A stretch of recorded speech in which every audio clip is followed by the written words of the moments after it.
மகாராஜா, சாவித்திரி எத்துணை துணிச்சலான ஒரு செயலை செய்துவிட்டாள்.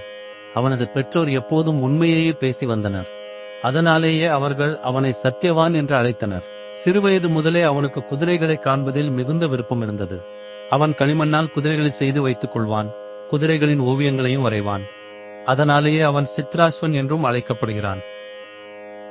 அந்த சத்தியவான் ஒளிமிக்கவனா? அறிவு கூர்மை வாய்ந்தவனா? பொறுமைசாலியா? வீரனா? சூரியனை போன்ற ஒளிமிக்கவன், அறிவில் பிரகஸ்பதி போன்றவன், பொறுமையில் பூமி போன்றவன், வீரத்தில் இந்திரனை போன்றவன். அவனிடம் ஈகை குணம் உள்ளதா? அவன் அழகன்தானா? அவன் தாராள குணம் கொண்டவனா? நற்பண்புகள் நிறைந்தவனா? ஈகை குணத்தில் ரந்தி தேவனும் அவனுக்கு ஈடாக மாட்டான். உருவ அழகில் அசுவினி தேவர்களை போன்றவன். தாராள குணத்தில் யயாதி போன்றவன். நற்பண்புகளில் நிலவை போன்றவன். இவை தவிர அவனது ஆசிரமத்தில் வாழும் முனிவர்களும் சான்றோர்களும் கூறுவது போல அவன் சாந்தமானவன், வீரன், அறிவாளி, நட்புக்குரியவன், பொறாமையற்றவன், துணிச்சலானவன், கருணை மிக்கவன் மற்றும் அறநெறி தழுவியவன் ஆவான். நீங்கள் இத்தனை நற்குணங்களையும் குறிப்பிட்டீர்கள். அவனிடம் ஏதேனும் குறைகள் இருந்தால் அவற்றையும் கூறுங்கள், ஓ தேவ முனிவரே. ஒரே ஒரு குறை மட்டுமே உள்ளது. அது என்னவென்றால், அவன் அற்ப ஆயுள் கொண்டவன். இன்றிலிருந்து சரியாக ஓராண்டு காலத்தில் அவனது ஆயுள் முடிந்துவிடும். அவன் தன் உடலை துறந்து விடுவான்.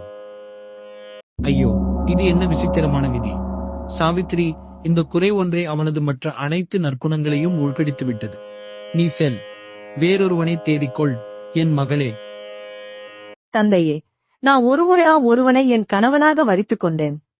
அவன் நீண்ட ஆயுள் கொண்டவனோ அல்லது அற்ப ஆயுள் கொண்டவனோ, நற்பண்புகள் உடையவனோ அல்லது அற்றவனோ ஆகட்டும், நான் இனி வேறொருவனை திருமணம் செய்து கொள்ள மாட்டேன். இதை என் மனதிற்குள் உறுதியாக தீர்மானித்து விட்டேன். என் வாயாலும் இதை சொல்கிறேன். என் செயலிலும் இதையே நிறைவேற்றுவேன். ஓ அரசே, உன் மகளின் சங்கல்பம் மிகவும் உறுதியாக தெரிகிறது. அதை அசைக்கவோ மாற்றவோ இயலும் என்று தோன்றவில்லை. சத்தியவானிடம் உள்ள நற்குணங்கள் வேறு எவரிடமும் இல்லை. எனவே அவனுக்கே உன் மகளை திருமணம் செய்து கொடுப்பாயாக. நீங்கள் மிகவும் மென்மையானவர், ஞானம் மிக்கவர். நீங்கள் கூறியபடியே நான் செய்கிறேன். சாவித்திரியின் திருமணம் இனிதே நடைபெறுவதாக. அனைத்து நன்மைகளும் உனக்கு கிடைப்பதாக. நான் சென்று வருகிறேன். நாராயணா, நாராயணா. நாரதர் மீண்டும் தமது பயணத்தை தொடரும் பொருட்டு அஸ்வபதி திருமணத்திற்கான ஏற்பாடுகளை தொடங்கினார்.